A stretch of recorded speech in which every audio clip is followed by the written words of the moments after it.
Greetings, travelers. My name is Tucker Wallace, and I just saw Doctor Strange in the Multiverse of Madness. This is my right out of the theater reaction, and I gotta say, it was crazy.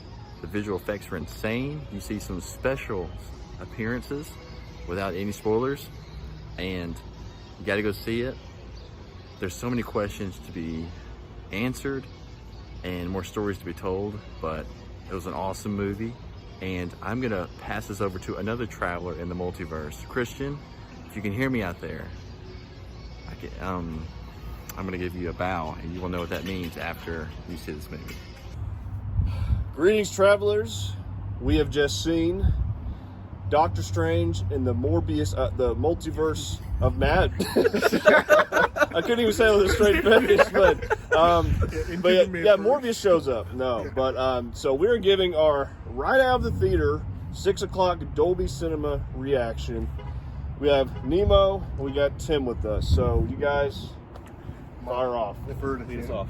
I've been in one of these before. Go ahead. Okay, I have to. All right. Well, Sam Raimi is easily one of the best directors that Marvel has right now, because they actually let him do this thing. Like, if you remember back in Spider-Man 2, there was the Doctor Strange reference. He's been wanting to do Doctor Strange for a while. Everyone thought, oh, they let him do Spider-Man again, but instead, almost got hit just now. Almost went to another universe. Yeah. But no, they let him do his movie, and one of the things I've noticed online when people are talking about this movie is that it doesn't feel like a traditional Marvel movie because they have that formula. Even though some things happen the same way they would, his directional approach and style clearly is seen with the edit, some of the musical choices, how he frames the shot, the callbacks to other movies, the cameos that are in this movie, which we won't get into, but this is easily one of the top 3 directed Marvel movies since like The Winter Soldier or even Avengers Infinity War. Whoa. I will agree. I think it was a great movie. My favorite Doctor Strange so far of the massive 2. But yes, I will say it was definitely a Sam Raimi movie. Raimi's great. There were some Spider-Man callbacks. Wasn't as good as Spider-Man No Way Home per se, but definitely one of the top Marvel movies so far. Yeah, I agree. I think this was very entertaining. Had some definitely some memeable moments, and definitely some good Travelers content that I'll be working on. But no, I think now I will say this. I think this is probably not, because I think some people are going to expect a lot. You're going to be disappointed if you're expecting a lot. If you come in with pretty decent expectations, you'll be pleased. You'll have a good time. But I think what he's saying is, expect a Doctor Strange movie. Don't expect another Spider-Man No Way Home with cameos all over the place. Even though there are some, it's not that kind of movie. It's actually a decent Doctor Strange movie, even though he goes across the multiverse. It's not about the multiverse. It's actually about him and some of the characters in the film. To quote MJ, expect disappointment, you'll never be disappointed. I don't think we've already done our Morbius review. I don't think anyone's going to be disappointed with this. No, it was great. The only thing we do need to mention, even though this movie is PG-13, Sam Raimi is a horror director. He's been doing a lot of horror movies.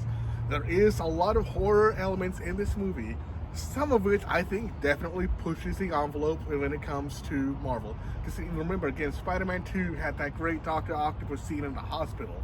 I think there are at least 2 or 3 scenes almost as good as this, but definitely very, very intense, especially for younger kids. The people next to me, they kind of screamed at a few parts, so I think if you're 8 years old or maybe a little bit younger, I don't think you should be watching this type of movie, especially considering the scope and some of the themes in this movie. It's definitely geared towards some of the older fans who have been around the previous 10 years.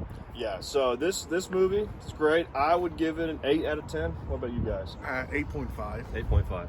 Yeah, so there you have it. Doctor Strange and the Multiverse of Madness. I almost said the Morbius of Madness. But the Multiverse of Madness. But yeah, some of the takeaways we talked about. Great movie. I think the visuals, for the most part, were great. Don't expect just a ton of theories to be confirmed. But yes, there are some things, to be looking forward to. Cameos. So, yeah. I will dispel one rumor right here and now. Unfortunately, Moon Knight does not appear in this movie, so if you binge watch the entire series, I'm sorry, this isn't the movie for you. He's not in this film. All right. Well, there you have it, guys. Y'all know the drill. Make sure you follow us, like us on Facebook, follow us on Instagram. Make sure you subscribe to us on YouTube for more content. And as always, we like to tell our multiversal travelers, as Stephen Strange says in the trailer, y'all can travel the multiverse. Yes, we can. Travel on. Travel on.